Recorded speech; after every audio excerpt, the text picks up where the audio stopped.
From today, Pacific women are effectively working for free for the rest of the year. Here in Aotearoa, our lowest income earners are Pacific women. That contributes to our $18 billion pay gap. Today, the Human Rights Commission will launch an inquiry as to why Pacific women remain at the bottom of the pay gap ladder. Yesterday, we canvassed the gender pay gap, and as a petition to make pay gap reporting mandatory for businesses was taken to Parliament. Well, Equal Employment Opportunities Commissioner Saunoamaali'i, Dr. Karanina Sumeo, joins us now, and also Fui Maono Jennifer Laulala to share her experience. Whaatalopa atu, apio mai. Welcome to you both. Malolele. Malolele. I will start with you, Commissioner. The stats are out today, but before we get there, because a lot of people won't understand what I may have just said, that Pacific women will work for free from today onwards. What do you mean by that? Yeah. Well, if everyone was earning the same, then we'll all be earning the same. But because Pacific women are earning much less than Pacific men, it basically means that they're losing out on that income for the rest of the year, as a quarter of the year. So that's what it means.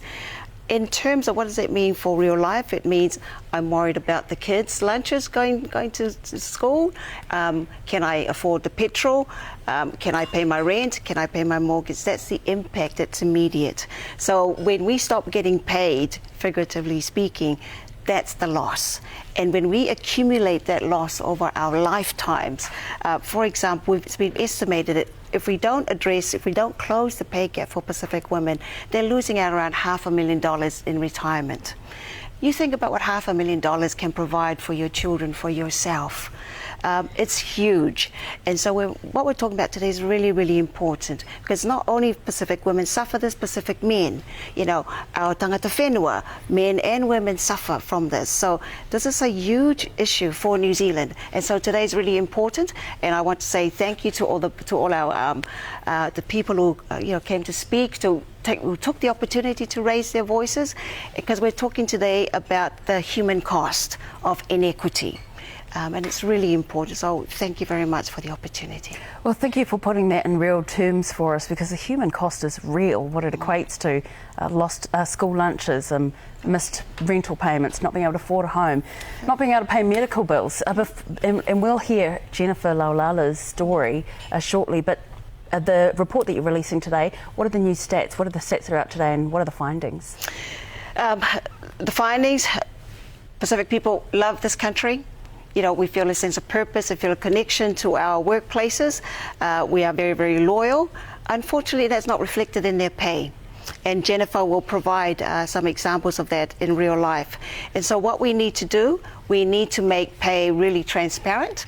We've talked about this a lot, and acknowledge the works of our sisters that mind the gap, but that has to be transparent for everyone, not just women, not just Pacific, for everyone, so that's a fair playing ground. We also have to think, I often hear people saying, isn't it because it depends on your education and what sort of job you go into? It's fantastic, those things absolutely matter, but the majority of the pay gap is unexplained. Over 60% is unexplained when it comes to Pacific. So we're talking about the environment. Is your environment safe? Have you got leaders who enable a safe, fair culture? Because leadership has a big role in here. If you enable bad practice, that's a leadership problem. And so that's beyond the control of your workers. It doesn't depend on their qualification, on their skills. This is about leadership taking responsibility. And so it's absolutely, really, it's important, it's urgent now. The cost of living is sky high. There are families, I live in South Auckland. You don't have to remind me how tough life is. So it's really urgent that we act now. And we call on our politicians to do the right thing for the most vulnerable workers in New Zealand.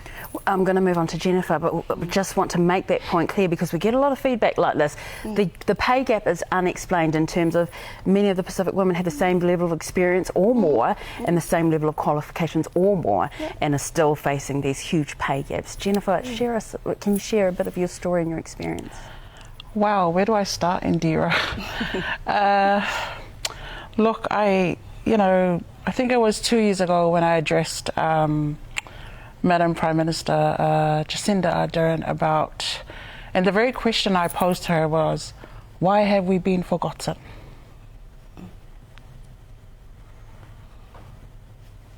Years later, we still are, and let's call it as it is. The inequities that we do face at the moment is highly rooted in bias and discrimination on many levels. I myself have encountered it myself. So what does that mean for the future of today? And I'm not going to say the future of tomorrow because, the future of today, Māori and Pacifica share the bottom of the pay scale at the moment in the public service. Where's honouring the treaty partnership in that? Where's honouring tangata whenua? Where's honouring Pacifica people who have made Aotearoa their home? What's the promise? What's the message to the young people? What's the message to my children, my nieces, my nephews? The reality of what the ethnic pay gap and the inequities that are constantly faced by Pacifica people is like, I go home and I'm not able to turn on the heater because I can't afford to pay the bill. What does that mean for me? I'm not able to find a house, right? I'm not able to buy a house for myself and my whānau. I'm missing out on opportunities. My children and my whānau are missing out on promotions. So it's bigger than Saunoamaali'i and I and you, Indira, right? It's more than the pay packet, it's the working conditions, that are constantly being negotiated day in, day out, every day. Saunoamaali'i talks about the leadership. Absolutely. The leadership in the different organizations and agencies that do not recognize our value, that do not see what we bring to the table. They don't see that sometimes, like Saunoamaali'i talked about, maybe, they think that education and stuff. What about the life experience that we bring in that is not being remunerated for? What about the cultural aspect of respect that we do bring into the role? That is not being remunerated for. That is not being acknowledged. In fact, they don't even look at that. They don't even look at that. So time and time again, we are faced with these challenges, and barriers that has become really huge walls, for progression for Pacifica people within the different agencies and organizations we work for. When we think about the flow-on effect and how that trickles down, if you grew up in a household where your mother was discriminated in her workforce, the likelihood of you facing it as a woman is really quite high. And if you don't, that's the exception. It's not the rule, isn't it? Karanina, Dr. Sumeo, can you share, is that similar to what you heard when you launched the report? Yeah, it's and that's, the reason why we launched a report, because it appeared that we had a systemic issue. And clearly it's systemic.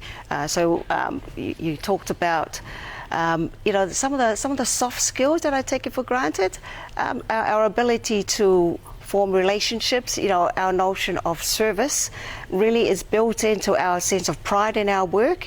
We want to do the right thing, we want to succeed, we want our businesses to succeed, but sometimes it's taken for granted. A qualification doesn't measure your ability to tell the va. To form relationships. How do you measure respect and your ability to do that? But that is so essential to customer service, whether you're selling a product or in the public service, but it's taken for granted. So those are the things that you talk about. Our staying power, right now, the struggle to attract talent and hold on to talent is a big one for all of our businesses. Well, actually, there's no mystery to it. Understand your staff, treat them well, because if you treat them well and they feel valued, why would they walk out the door?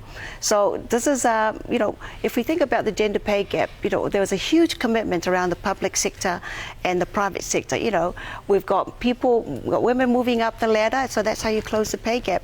Well, there's no mystery to closing the ethnic pay gap. We've done it before, we can do it again. One of the participants in the inquiry talked about this notion of equity. We talk about equity a lot. Unfortunately, equity is voluntary. And when things get busy, what's voluntary doesn't get done. So equity has to be mandatory. So we want the government to ask all of our businesses to measure the ethnic pay gap, make it a requirement, because unless you do that, equity is a nice soft thing. We'll get around to it when we get around to it. And as you say, we're going to be there are workers and families and whole communities in Aotearoa who continue to be left behind, because it's not a requirement to lift everybody up. We have to require that.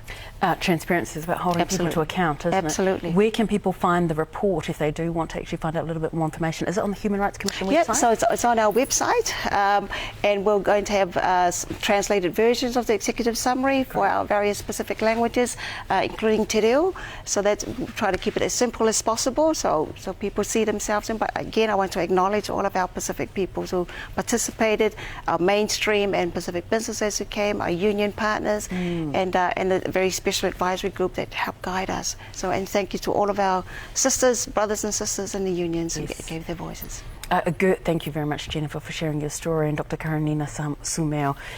Google Human Rights Commission New Zealand, and you should be able to find the website with the details there. Also